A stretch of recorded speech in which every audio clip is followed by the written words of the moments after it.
Jadi jangan dikira jadi ahli surga itu aman dari ujian. Tidak. Ahli surga yang jelas surganya diuji. Dan mereka sabar dengan ujian. Kita belum jelas surganya, nggak pengen diuji. Kita siapa? Di ahli surga pun belum aman dari ujian, apalagi kita yang belum jadi ahli surga. Dan ternyata ujian itu adalah sumber pahala. Dari pahala itu bekal untuk ke surga.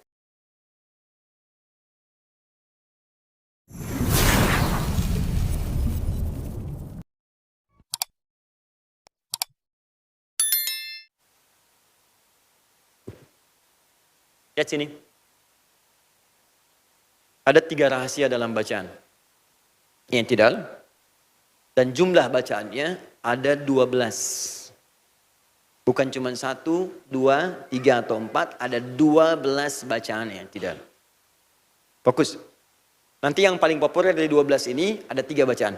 Jadi saya sederhanakan kepada 3 bacaan karena ini yang paling populer. Lihat sini, fokus baik-baik. Kita dari ruku tadi. Bangkit. Misal saya ambil yang diangkat, Sami'allahu liman hamidah. Bersamaan dengan berdiri ya. Bersamaan dengan berdiri. Kemudian, perhatikan baik-baik. Kalau Anda jadi imam, jadi makmum, maka kalimat ini mutlak untuk diucapkan.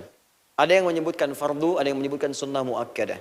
Tapi umumnya mayoritas mengatakan, karena disatukan dengan gerakan sholat, maka dia wajib untuk diucapkan kalimat ini. Jadi begitu Anda naik, Sami'allahu liman hamidah, kan? Baik sholat sendirian atau jadi imam. Kalau menjadi makmum, maka ada 2 pilihan.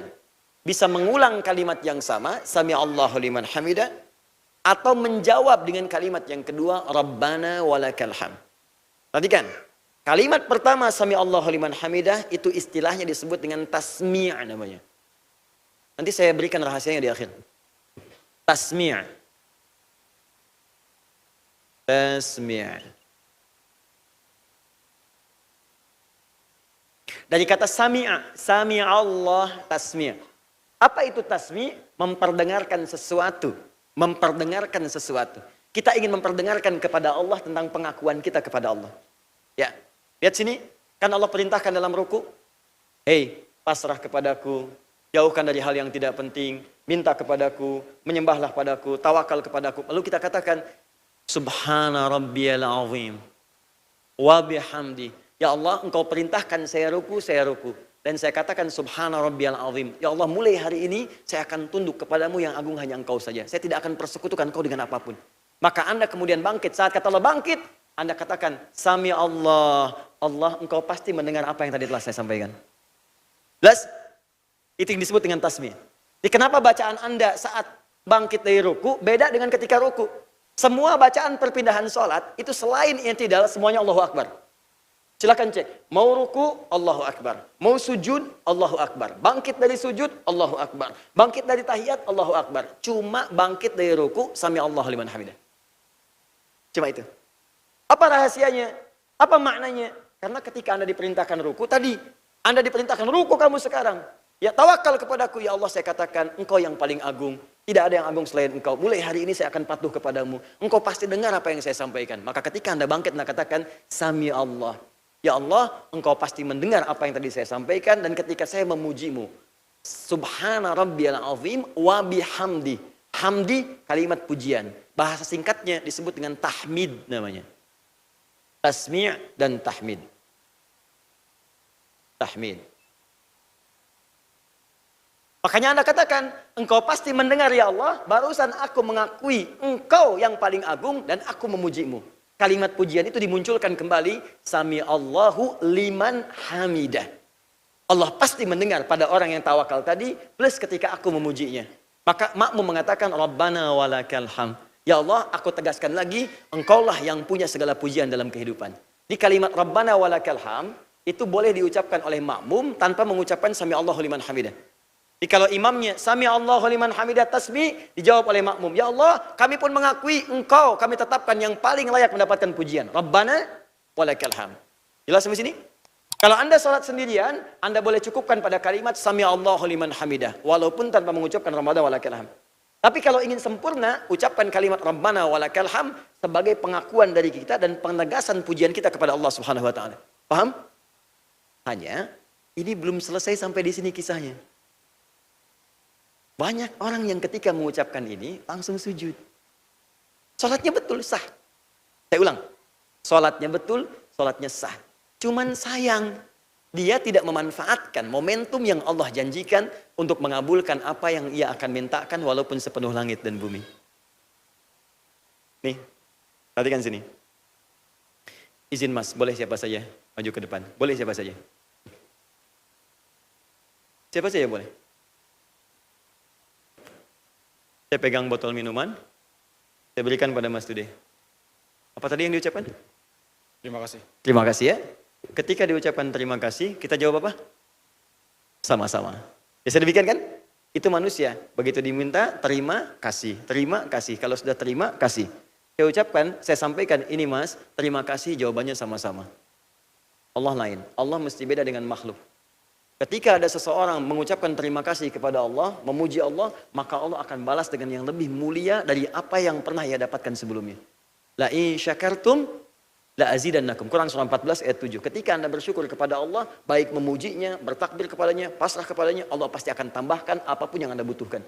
Jadi ketika Anda ruku dan Anda memasrahkan semua kepada Allah dan mengatakan saya puji Engkau ya Allah, begitu memuji, tanda syukur kita, kalimat syukur pertama yang mengalir di lisan bukan ke alhamdulillah.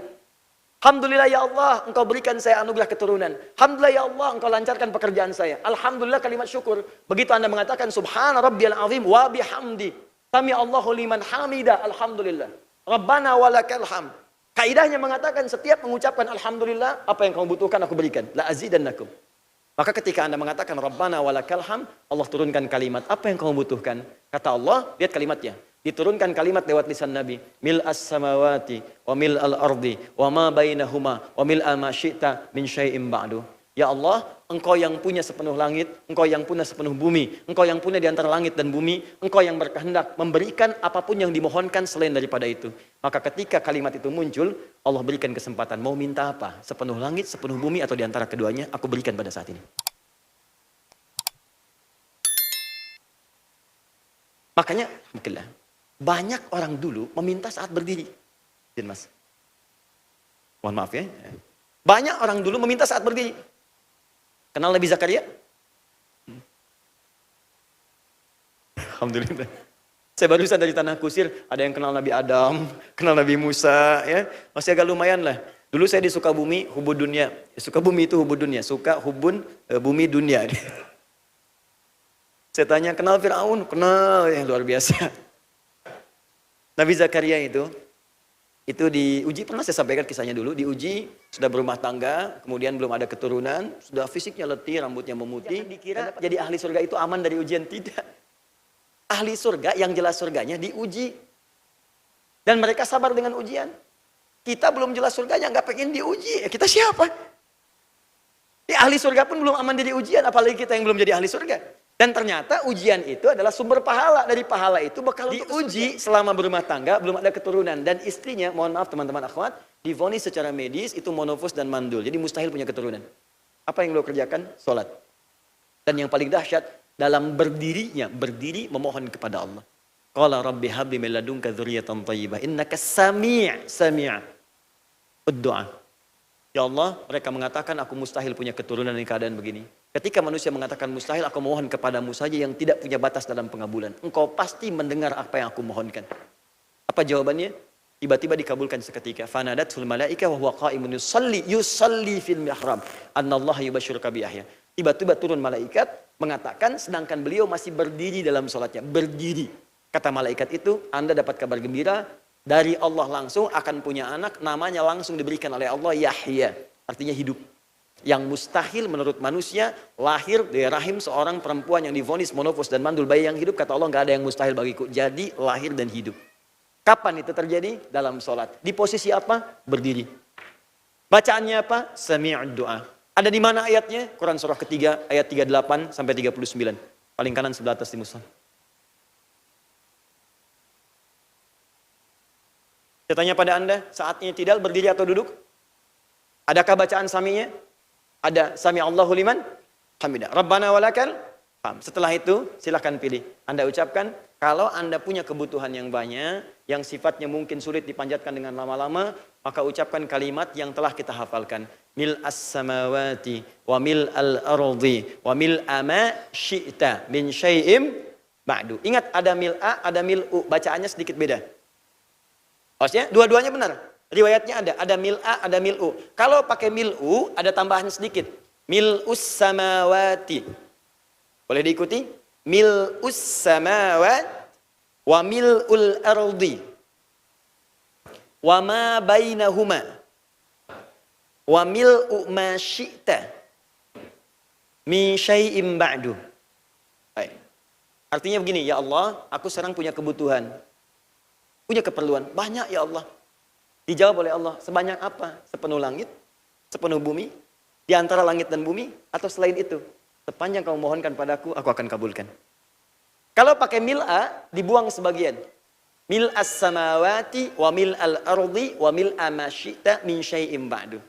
Ya Allah, engkau yang penuhi langit, engkau yang penuhi bumi. Engkau pula yang penuhi apa yang engkau kehendaki selain daripada itu. Aku enggak minta banyak ya Allah, sepenuh langit, sepenuh bumi. Aku enggak minta banyak ya Allah, aku hanya mohon ya Allah. Berikan kelancaran pada pendidikan anakku. Aku hanya mohon ya Allah, jadikan anakku penghafal Quran yang bisa memberikan mahkota di kemudian hari. Aku hanya mohon ya Allah, lancarkan pekerjaan suamiku. Aku hanya mohon ya Allah, damaikan kehidupan di rumah tangga kami. Minta itu. Banyak orang ketika i'tidal itu tidak dimanfaatkan. Jadi begitu bangun, sami Allahu liman hamidah, seketika sujud saja. Salatnya sah, benar. Secara rukun bagus, secara fikih benar. Cuman Anda kehilangan momentum untuk bermohon kepada Allah yang mungkin cepat dikabulkan. Jelas? Baik. Jadi i'tidal secara bahasa bisa berarti berdiri yang sempurna dan seimbang. Jadi kalau sudah ruku, berdirilah sampai tegak seimbang, jangan terlalu miring kanan, miring kiri, depan ataupun belakang. Yang kedua, bacaan dan gerakan i'tidal memberikan pesan kepada kita, kalau orang-orang yang selalu tawakal kepada Allah, benar beraktivitasnya, tidak pernah menduakan Allah dengan hal lain dalam kehidupannya, maka derajatnya akan diangkat oleh Allah Subhanahu wa taala. Begitu diangkat sampai ke atas, diberikan oleh Allah peluang untuk menjawab semua keinginan yang ia mohonkan kalau itu benar bermaslahat bagi dirinya. Itulah cara, bacaan, dan hikmah i'tidal yang kita bahas sampai dengan pertemuan kali ini.